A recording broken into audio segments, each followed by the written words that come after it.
Chers amis, bonjour. Nous sommes le dimanche 21 novembre 2021. Il est 9 heures. Quelques news de l'Arménie, de l'Artsakh et de la diaspora arménienne. Tout d'abord, à Valence, foi et tradition des chrétiens orientaux viendra filmer ce matin donc en l'église catholique arménienne de Valence. Voilà la messe. Une belle initiative qui passera donc dans les émissions de chrétiens orientaux dans les semaines qui viennent. Voilà donc pour l'info locale. Donc la chaîne de télévision italienne Rai 1, en fait la première chaîne publique de télévision italienne, a réalisé un long documentaire sur l'Arménie avec le titre Arménie, le fil de la mémoire. Donc une très très belle, un documentaire complet avec interview du président arménien, interview de personnalités politiques de premier plan, aussi donc reportage sur le terrain, bien sûr la guerre de l'Artsakh, tout y est en fait, un documentaire réellement complet. Comment dire, la chaîne de télévision italienne compare donc ces Arméniens chrétiens à cette culture européenne, proche de l'Italie bien sûr, proche de l'Europe, voilà, cette nation chrétienne. Je crois qu'en fait l'angle chrétien de l'Arménie a été retenu pour ce peuple abandonné donc, par l'Europe au fin fond, donc au Caucase, au Sud-Caucase. Une très belle initiative de la télévision italienne qui a une grande diffusion et on espère que les chaînes françaises avec les 700 000 Arméniens de France, n'ont pas fait une émission aussi complète, si à part M6, il faut quand même reconnaître, avec l'enquête exclusive, un reportage sur l'Arménie il y a quelques semaines cela. Mais les autres grandes chaînes de télévision, TF1, France 2, on ne voit rien venir. On se demande si le lobby turco-azéri n'a pas eu effet, justement, de ne plus parler de l'Arménie ou de parler le moins possible de l'Arménie. À vous, mes amis, et à moi, et à tout le monde, de s'irriter, d'écrire, de téléphoner, de diffuser cette information. On veut que l'Arménie ne soit pas oubliée dans nos médias français, avec les 700 000 Arméniens de France et les centaines de milliers, voire des millions d'amis des Arméniens. On mérite qu'on parle de plus en plus de l'Arménie, parce que quand on n'en parle pas d'une nation, elle s'oublie, donc du coup, elle est victime donc, peut-être d'un second génocide. Voilà, mes amis.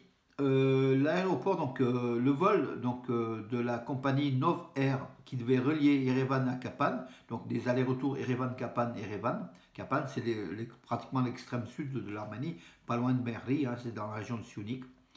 Ce vol n'aura pas lieu parce que le projet a été retiré, donc il avait été soumis à l'aviation civile arménienne. Il a été retiré donc avec un avion, donc un petit avion.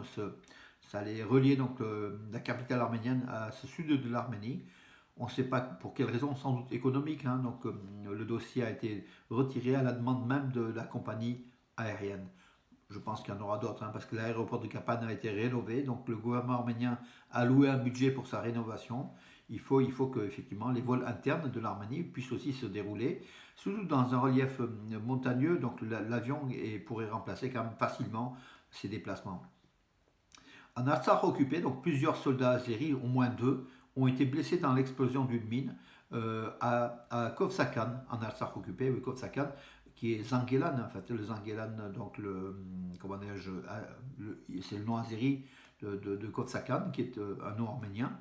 Deux soldats azéris ont été blessés par l'explosion d'une mine. Donc Kovsakan, c'était aussi un point de passage frontalier entre l'Arménie et l'Artsakh, qui a subi donc la guerre et qui est aujourd'hui occupé.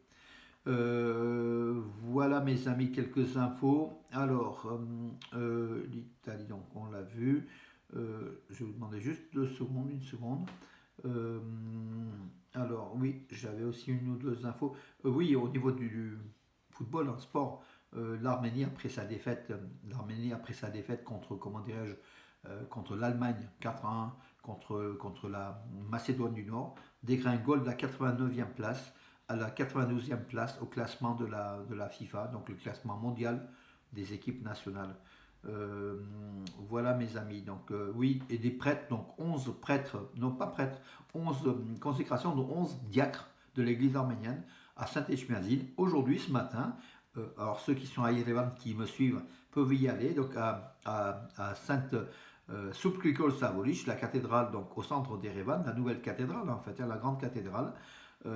Ces 11 diacres vont aussi, comment dirais-je, vont participer donc à la cérémonie. Donc ce sera le point final de leur consécration. Donc voilà, en tant que diacre, en fait diacre de l'église arménienne. Ils sont au nombre de 11, hein, donc plus des centaines et des milliers d'autres hein, qui ont... Oui, donc hier, il y a un séisme qui s'est produit aussi donc, à 40 km au nord-est de la ville de Chamar en Azerbaïdjan. Les secousses, c'est donc une secousse forte hein, de l'ordre de 6 à 7 sur l'échelle de Richter. On ne sait pas s'il y a des dégâts ou pas, mais en tout cas, à Stepanakert, ce séisme a été enregistré donc à échelle de 2 à 3. Donc ça, oui, ça tremblait sans faire de dégâts. Voilà mes amis. Bon, écoutez, j'en ai fait le tour pour aujourd'hui. Je vais être rapide parce que je vais aussi aller à l'église catholique arménienne pour foi et tradition et puis faire la prière avant tout hein, déjà. Et puis je vous donne rendez-vous à demain mes amis. Bonne journée.